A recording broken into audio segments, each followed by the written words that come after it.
Koura et Ifrane comme lieu. Donc c'est ce qui nous permettra. Cette planification est prévue pour la fin 2009.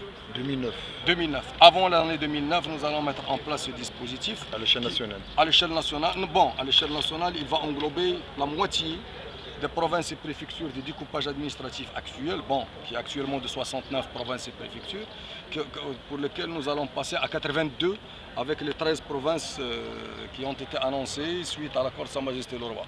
Donc nous serons à 50% des provinces et préfectures, mais des plus principales. Le reste des provinces et préfectures seront pourvues en 2010, Inch'Allah, concernant la gare territoriale. Et pour l'oriental, ce n'est pas par chauvinisme, mais c'est surtout une zone très sensible. Vous avez deux tracés frontaliers qui sont longs, près de 1200 km. Le nord et l'est, c'est une zone très sensible. Je crois qu'il s'impose comme priorité. Oui, ça rentre dans le cadre de nos priorités.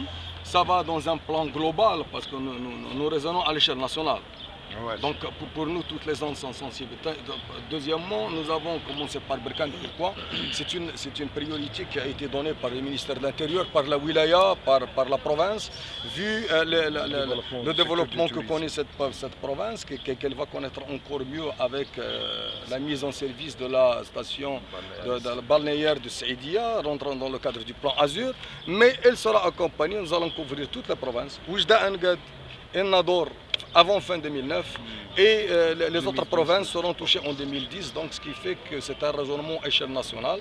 Et de toute façon, parce qu'il faut prendre en considération que le volet sécuritaire est un grand élément actuellement, tout le monde l'a compris, du développement que connaît les pays. Nous l'accompagnons, tout en restant dans le cadre du respect des droits de l'homme, qui sont l'apanage un petit peu de notre pays. En progression.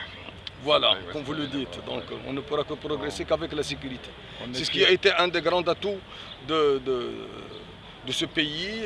On continuera à l'assumer tel qu'elle est notre devoir. On est fiers de cette action que nous saluons vivement, sincèrement. On avait besoin de renfort.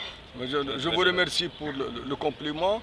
Nous sommes là à la disposition de tout le monde, à la disposition des citoyens. C'est une force qui est mise à la disposition des citoyens pour sa sécurité et celle de ses biens. Nous sommes là pour accompagner ce développement. Nous sommes là pour le service des citoyens, toujours et pour toujours. C'était le colonel Mohamed Boukarta, chef du service des matériels des forces auxiliaires. Merci. Voilà. Merci beaucoup. C'est moi qui vous remercie.